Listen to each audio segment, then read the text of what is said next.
Il faut dire, Isabelle, que les statistiques souriaient aux Bayonnais avant de recevoir les Parisiens, puisqu'ils avaient joué déjà 3 matchs lorsqu'ils recevaient ici à Anoeta en délocalisant, et 3 victoires. Le public était là avec bien sûr le fameux Vino Griego, l'hymne de la Peña Bayona, qui a accueilli les joueurs. 22 000 spectateurs, ce n'était pas complet aujourd'hui à Anoeta, mais on a vu tout d'abord un coup de théâtre dès la 7e minute. Vaca, l'ailier, est blessé, fracture du bras, remplacé par Bustos Moyano, l'Argentin, le buteur, qui va avoir un rôle important dans ce match, vous allez le voir. Et pourtant, ce sont les Parisiens qui sont en lutte, vous le disiez, pour la qualification, qui s'illustre dès le quart d'heure de jeu avec Ioane qui déborde le long de sa touche après ce coup de pied assuré de Bonneval. Le raffut sur Rocco Socco, excusez du peu, et l'Australien qui ne peut trouver du soutien. Toutefois, une pénalité pour Jérôme Filleul, buteur aujourd'hui en l'absence de Julien Dupuis. Et donc, c'est le Stade Français qui ouvre le score 3-0. Réaction avec beaucoup de pugnacité du pack bayonnais. Un ballon porté d'école qui est écroulé illicitement.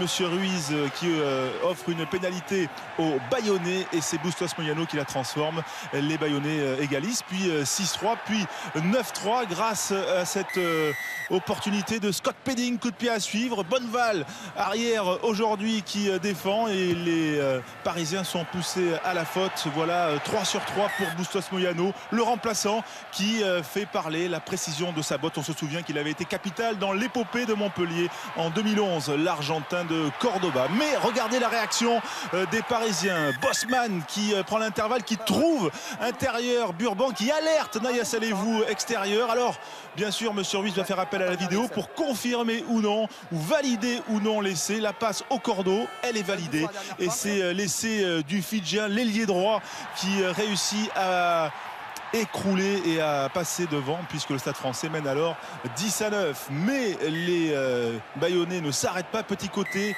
voilà, beaucoup de ruses de la part de la jeunesse bayonnaise. Guillaume Rouette, un des enfants du club, ils étaient 4 aujourd'hui sur le terrain.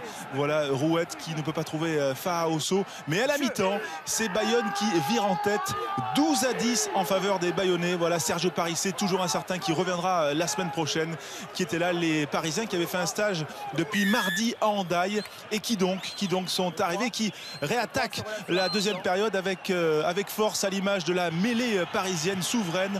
Le beau duel entre Gerd Müller, le Bayonnais, et Van der Merwe, vraiment l'une des recrues satisfaisantes du Stade Français cette saison. Voilà, les Parisiens qui reviennent donc à 2 points, 15-13 grâce à Jérôme Filleul à la 47e minute, et encore Rouette, encore Faoso, le duo qui s'illustre. Bayonne ne fait rien d'extraordinaire, mais en tout cas occupe le terrain, joue sérieusement, avec application, avec réalisme et avec détermination pour sauver sa peau dans ce top 14. Voilà, il va y avoir quelques pénalités, 15-13 on le dit, 18-16 ensuite, et puis il va y avoir ensuite un fait de jeu important à un quart d'heure de la fin de ce match, alors qu'on voit le beau travail du Tongien Faoso, qui a été lui aussi un des grands artisans de la bonne prestation du pack bayonnais cette soirée. Regardez ce ballon porté encore qui gêne quasiment les avants parisiens. Voilà. Et donc, derrière ça, il y a carton jaune pour Sampere, voilà, pour faute répétée, un écroulement. Et derrière, qui a Bustos Moyano. Il a fait 8 sur 8 pour tout vous dire ce soir. Il va en réussir une supplémentaire, une pénalité qui va permettre aux Bayonnais de mener 24-16, 8 points d'écart. Cela veut dire que les Parisiens, à ce moment-là du match, un quart d'heure de la fin, ne sont pas dans le bonus défensif. Touche déviée, 4 minutes encore à jouer. Naya Salehou est venu au centre. Il dépose Rocco Socco, il va alerter Ioane, il fixe mal le dernier défenseur, et l'action ne pourra pas aboutir malgré le retour intérieur de Ioane. Voilà, Delo Lanta qui respire. La fin de match est irrespirable. Heureusement, une balle de match à 2 minutes de la fin, et c'est la touche bayonnaise avec Roumieux notamment qui remporte ce ballon. Voilà, c'est un symbole, et en tout cas c'est une victoire importante, la 10e de la saison pour les Bayonnais, donc qui l'emporte. Bonus défensif pour le Stade Français, et Christophe Delo, entraîneur bayonnais, qui revient sur la performance de son buteur Bustos Moyano, buteur improvisé aujourd'hui. Aujourd'hui, on a eu une chance d'avoir un Martin qui nous a mis du 100%, c'est bien. Je vais le mettre remplaçant tout le temps, comme ça rentrera plus facilement. C'est la victoire du maintien? Non. Victoire du maintien, non. On a égalité avec Oyonnax, on reste toujours au coude à coude.